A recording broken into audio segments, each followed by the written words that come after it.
Hey students and leaders, Ben here, and I am excited that you are joining us yet again for small groups, whether online or in person. I can't thank you guys enough for joining us in this. I know it's been a crazy year, and I'm so grateful that you've remained connected, and I pray that it's been beneficial for you. If you have not done so yet, students, make sure that you thank those adult leaders. They're so awesome and so giving of their time, effort, and energy to love on you guys. And literally, this would not be possible if it wasn't for them. So make sure that they feel appreciated. I also want to share with you guys before we jump into the lesson that this year is going to look a little bit different. I pray that you continue to engage in your small group. I pray that your small group grows. Recognize this. You are able to invite anyone who you want into that small group. It doesn't have to be only those that are there. I know in my small group, I'm trying to encourage our guys to begin to reach out and invite people in. It's what God calls us to do, and it's great for our faith to grow and for our groups to grow. And also this, we're going to add in some student nights, some student worship nights. So starting January 20th will be the very first time that we're actually able to gather in person here at church. We're going to be able to worship together. We're going to have a time of teaching, and then we're also going to break into our small groups. So I encourage you, if you are willing and able, please come that night. Join us, be able to worship with us, be in person. We're going to ask that everyone wears a mask. We are going to socially distance. We're going to do everything within our power to keep you safe, but we are actually able to gather in person. And so we're going to have some of those student nights throughout this next year. And what I'm encouraging each group to do is to consider meeting on the weeks that we don't have those student nights, meaning that you'll meet this week, but next week at the 20th, that your group meeting could potentially be in person. Now, if you still choose to meet online or in a home, that's fine too. And I pray that that is beneficial, and we'll make sure that this is the student nights are recorded so you can join us that way. But enough of that. I mean, that is the new direction. If you have questions, please reach out to me, contact me or contact your leader, ask them some questions. And this is what we're hoping will be the best way for you guys to continue to grow in your faith in this new year.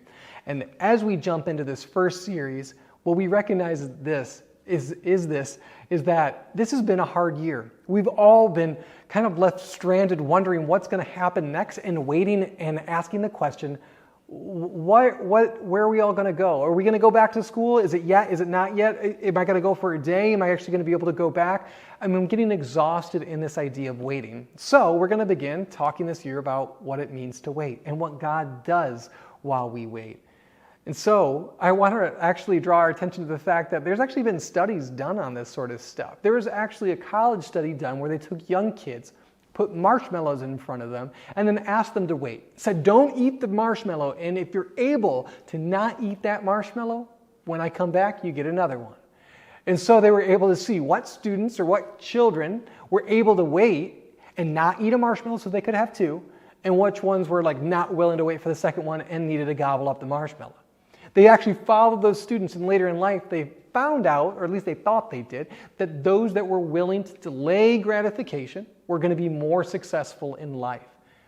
I don't know if that's true, and I don't know if that's the best way to test someone's character or their ability to wait, but the reality is that we all have to wait. You're all doing that right now. You're waiting for something. It could be related to this pandemic. It could be related to school. It could be related to your family or relationships. Maybe you're waiting to hear back from that significant other or that person you're hoping is your significant other. Maybe you're waiting to hear back on a job. Maybe you're waiting for your 16th birthday and being able to get a license and maybe a little bit more freedom. Maybe you're waiting for graduation or waiting to hear back from a college. I mean, there's lots of things in our lives, lots of good things oftentimes that get us a little bit anxious, worried, excited, anticipating what will happen. And we're kind of stuck in the middle, waiting. The Bible actually has some stories of a few characters who are stuck waiting. One of them is Abram. If you're not familiar, Abram is actually someone that was called by God. In chapter 12 of Genesis, the very first book of the Bible, God shows up on the scene, talks to Abram and says, I'm going to bless the entire world through you.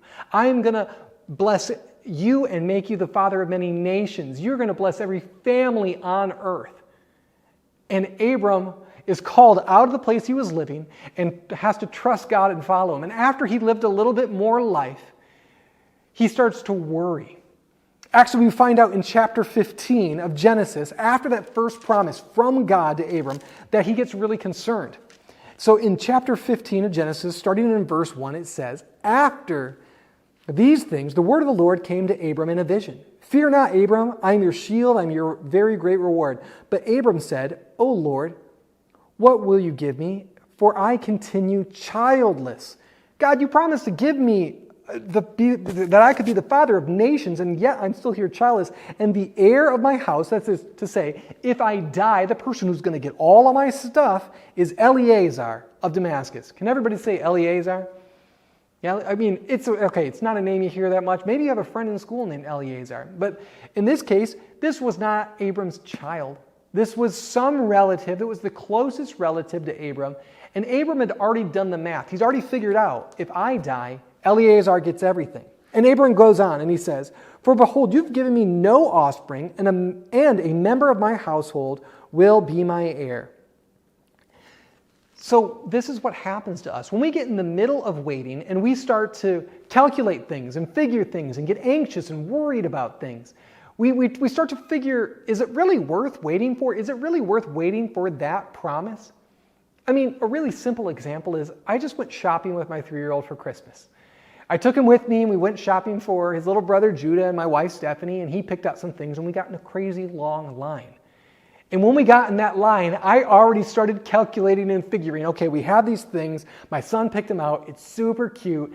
And I want to be able to get these things so he can give them to them. And he can watch them open and see that Christmas is also about giving things, not just getting them.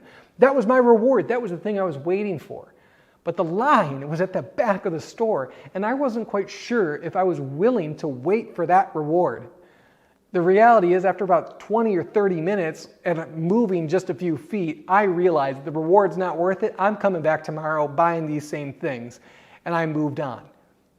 And that could be you right now too. You could be doing the math and calculating just like Abram did and trying to figure, is this really worth it? Is it really worth waiting for? Is it really worth doing? Is it really worth investing in? The reality is, in the case of the promises of God, it absolutely is 100% of the time. But we can mess things up when we get too worried and too worked up and start to believe that it's not worth it. God actually pulls Abram out of that situation and says, hey, look here, look at the stars and see that this is the promise I'm giving you. You will actually have more offspring than all the stars in the sky. And so that helped Abram for a little while, but then he ran into more trouble. He got more worried and more upset, and that included his wife Sarah. And in chapter 16, we find out that Sarai and Abram started having conversations about taking this into their own hands. And Sarai actually hands over her female slave to Abram and says, okay, go have a child with her because God hasn't given us one yet. And they go and they have a kid. So this is not Abram's wife. This is not what God promised. And Sarah played her own role in this thing too, of not trusting and believing in God.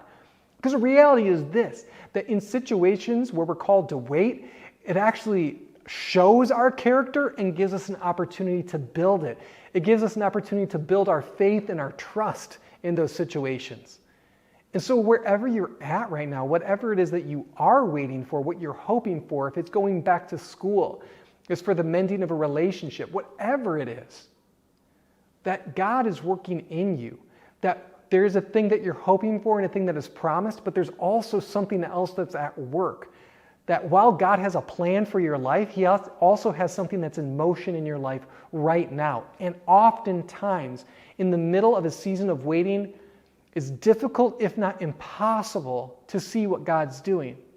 But later on, after you get past it, you're able to see what God was doing. You could probably do that right now and look back on other seasons of your life where you had to wait a long time for something, or it was difficult and you were really hoping, and you got the thing or you didn't get the thing, but you know what it felt like to be in that season. And you know what that did to you, either good or bad. And so my hope is that right now, wherever you're at, that you can grow in your trust and your ability to know that God has a plan for your life, and that He's working right now, not only to fulfill that plan and that promise, but He's working to develop you as a person right now too. So I pray that you guys are able to have a great discussion about that within your small groups.